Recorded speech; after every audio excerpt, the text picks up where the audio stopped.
It is Monday, so that means it's time for another edition of 3 Point Stands presented by Mountain Dew. Meghan, Triplett, John Roser here with you to break down everything that happened over the weekend. And we got to talk about the NBA because, Roser, everything is set. We now know what the playoffs, some playoffs, and the play-in tournament will look like. When you look at the Eastern Conference, let's start there, okay? Look at the Eastern Conference. So many things on Sunday were up to play because you didn't know who was going to be in that 2 to 4 seed spot. But now everything is set. What stands out to you when you look at the matchups? Is it the play-in tournament that you like, or what some of the matches for that 4, 5, 6 spots?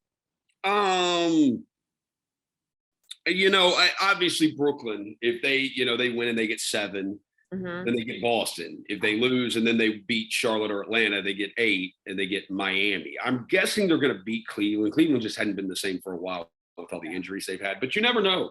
It's one game, so you never know what can happen. But I mean, I guess Brooklyn, Boston, Milwaukee, Chicago is meh. Philly, Toronto's interesting with Thibault not being able to play in Canada. That is interesting because I will go with Philly and Toronto, and here's why. Not just the Thibault thing, but that Toronto team is tough, and they are relentless.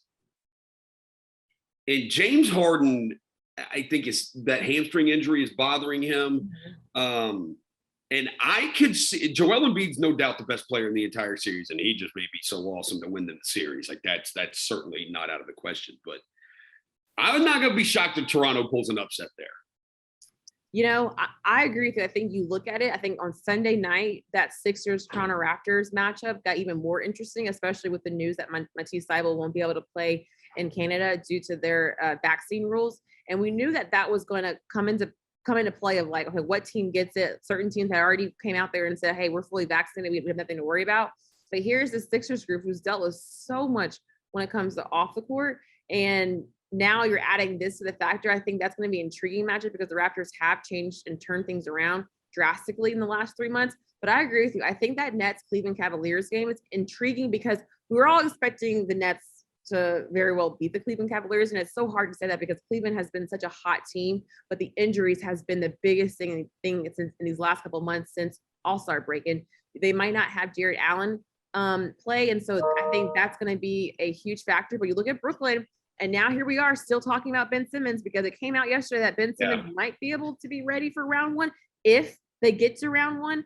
And that right there, that storyline has been the storyline of the entire season is when we're going to see Ben Simmons, where is he going to be? And here we are still talking about it. But I think that will be a huge thing if they do not have him. If Brooklyn can even get to that 7th spot to play a Boston Celtics, what that can do defensively. We know what KD and Kyrie can do offensively, but the defense has been the biggest thing and the costly turnovers. And so intriguing storylines all around for the Eastern Conference. Yeah, and I also think I'll add to your Ben Simmons thing and then we can move on to the West. But I think the other biggest thing, too, is that they don't have a point guard, really, like Dragic, but he's been in and out of the lineup with injuries, too. Seth Curry's got an ankle injury, and he's a 2-guard.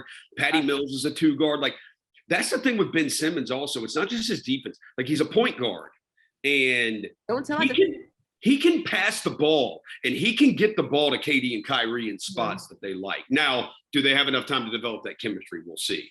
Well, I was going to say, don't say that too loud because Kevin Durant said he had 16 assists on Sunday in their finale, and that was a career high for him. And he said, I'm from PG County.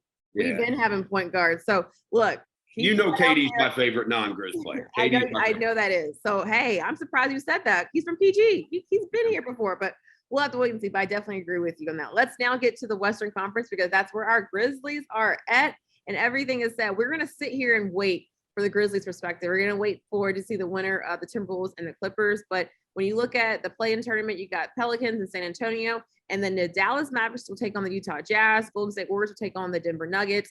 And for the Phoenix Suns and Memphis Grizzlies, we'll wait to see who gets that 7-8 spot. What stands out to you? I would say Dallas and Utah. I'll go to the 4-5 matchup again because the Luka injury last night, is that going to hurt him in the playoffs? Because Luka takes a number of step back jumpers per game. And if you get a calf strain, not that he gets a lot of lift on his jumper anyway, but it can still hobble you. And that Utah team, they've been reeling, and there are tons of stories that Gobert, Mitchell, They've kind of gone at it in the media a little bit. So they're not, doesn't seem like they're the best of friends. But if Luka's banged up, I mean, he's everything to what they do. He's probably going to be first team All NBA. He'll probably finish top 5 in MVP voting. And if he is not 100%, Utah definitely can win that series. The other one would be is if, I mean, Brian Windhorst came out like a week or two ago and said he's not coming back, but freaking Ty Lue didn't shut the rumors down and hinted that Kawhi Leonard could be back. And if Kawhi Leonard comes back and plays in the playoffs and Kawhi Leonard is Kawhi Leonard, then the entire Western Conference has problems. That changes everything. Phoenix is obviously the favorite to come out of the West. They were the best team in the NBA all season. You go to the record that, I mean, they had the best record in the league. They've been the best team in the league. But I mean, Kawhi didn't play in the West Finals last year because of that ACL. So that could have been a different West Finals if he played. Mm-hmm. And you know, you mentioned like some great points and some great storylines. And don't forget, for Golden State Warriors, we're still waiting to see if Steph Curry is going to be even available for that game 1 of round 1, or even if he's not even be available for round 1 coming up against the Denver Nuggets. When you have, I mean, honestly, Nikola Jokic carries that team, you know, all the way. And, you know, it's a chance to see Klay Thompson back in the playoffs. Klay Thompson told the media after Sunday's game that he didn't even watch the playoffs the last 2 years because it was too painful for him. So it's going to be like a great moment, but also you hope to see Steph Curry back out there if he's fully healthy. If this week will be good for him when it comes to amping up his workout.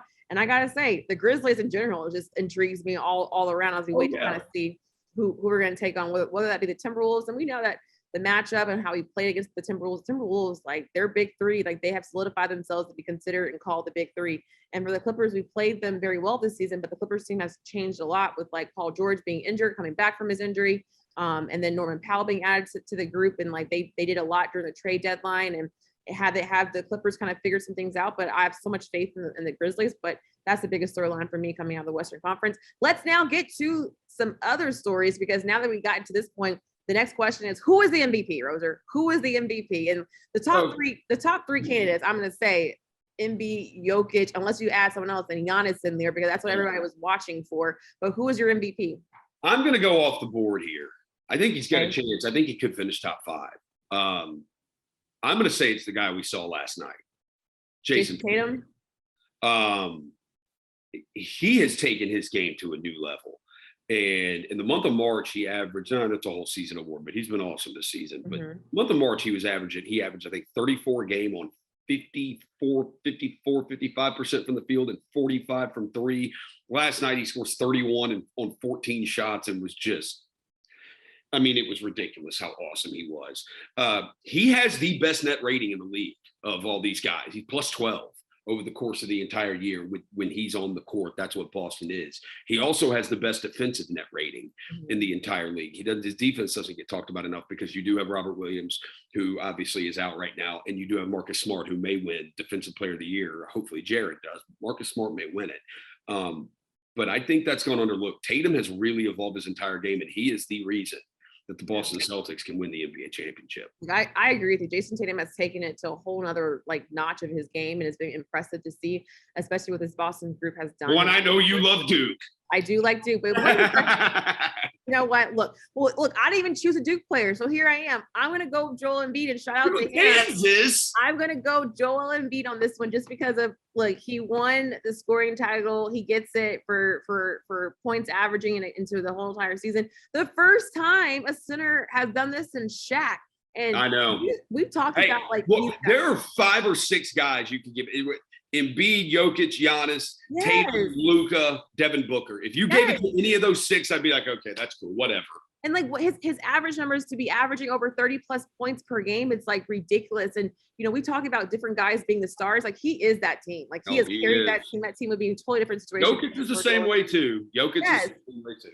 This is going to be a hard one to pick. It's going to be hard to choose in general. So really I just wanted to go off the board. Jason Tatum. We're done. I like it. Really quickly, Masters. You got anything for me? No, it was Scotty Scheffler. Congratulations. All right, Tiger was his back. That's it. That's all the time we have for 3-point stance.